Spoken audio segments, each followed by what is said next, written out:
मुझे पता है इस वीडियो के बाद मुझे कितनी हेट मिलने वाली है या कुछ लोग मेरे बारे में क्या सोचेंगे, लेकिन अगर आज हिम्मत करके नहीं बोला, हमारे उत्तराखंड के हालात नहीं बताए, कुछ साल बाद कोई देवभूमि नहीं बचेगी बल्कि वो जिहाद वाला कश्मीर नजर आएगा जहां हर एक पहाड़ी हिंदू अपनी जान बचाकर भागेगा। मेरा नाम आलोक कुमार है और ये कोई कहानी मात्र नहीं है बल्कि हर पहाड़ी का दर्द, गुस्सा, उसकी जमीन और जमीन की दिव्यता को बचाने की एक लड़ाई है।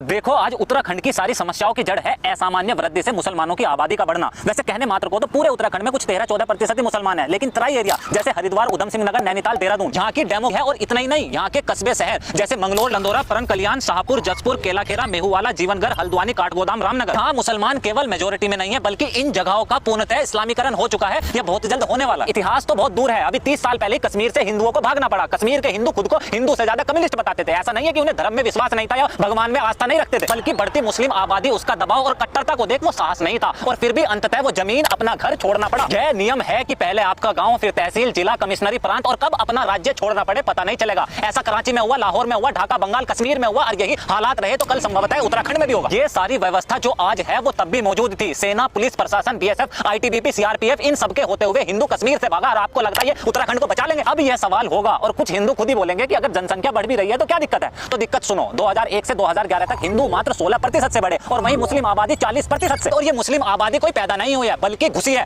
झूठ बोलकर, नाम बदलकर, पहचान छुपाकर, जिन्हें ना उत्तराखंड से, ना यहाँ की जमीन की संस्कृति से और ना इस जमीन की दिव्यता से कोई मतलब है। हो सकता है और है कि कोई उत्तराखंड का मूलतः मुस्लिम निवासी गंगा मैया का सम्मान करे, लेकिन वो इलीगल घुसपैठी खड़ा होकर मुतेगा हमारी गंगा मैया पर। संभवतः मूलतः मुस्लिम निवासी गौ माता के लिए वही आदर सम्मान रखे, लेकिन वो इलीगल घुसपैठी उसे काट कर खाएगा। कोई मूलतः मुस्लिम निवासी होगा तो बच्ची को उसके पिता के नाम से जानेगा, लेकिन वो घुसपैठी उसके अंदर जिहाद ढूंढेगा। और अगर कहीं छप नहीं रहा, टीवी में दिख नहीं रहा, तो इसका मतलब हो नहीं रहा क्या उत्तराखंड का शायद ही कोई गांव ऐसा बचा हो जहां हिंदू लड़कियों से शादी करके गायब हो गए और आज तक नहीं आए।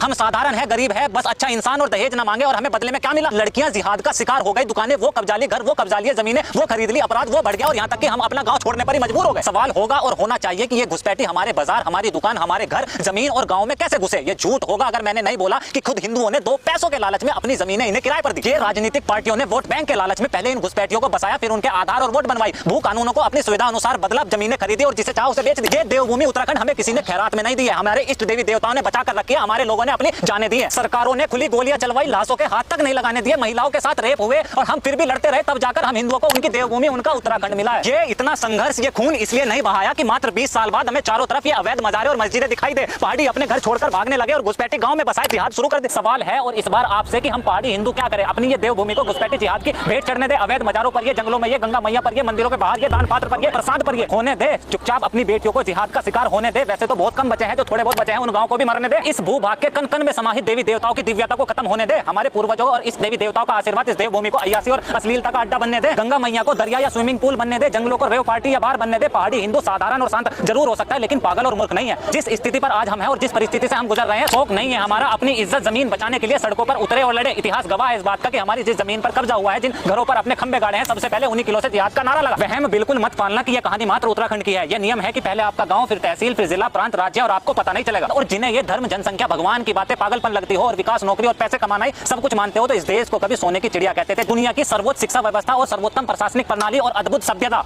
सब दरी की दरी रह गई। ये अपनी जड़ों को छोड़ छोड़ शहरों में बस जाना और चंद पैसे कमाना जीवन या सफलता नहीं है, बल्कि जो तपस्या प्रभु राम ने करी, जो बलिदान हमारे पूर्वजों ने दिया और जिस राष्ट्र के लिए हमारे बड़ों ने अपना खून बहाया, उस राष्ट्र को सहस्वरूप नहीं तो उससे बेहतर बनाकर राम का नाम ले, वही जीवन है और वही असली सफलता। जिंदा रहना, जागना और जागृति पैदा करना सरकार या किसी विशेष व्यक्ति की जिम्मेवारी नहीं है। जिससे जो हो सके, जिस रूप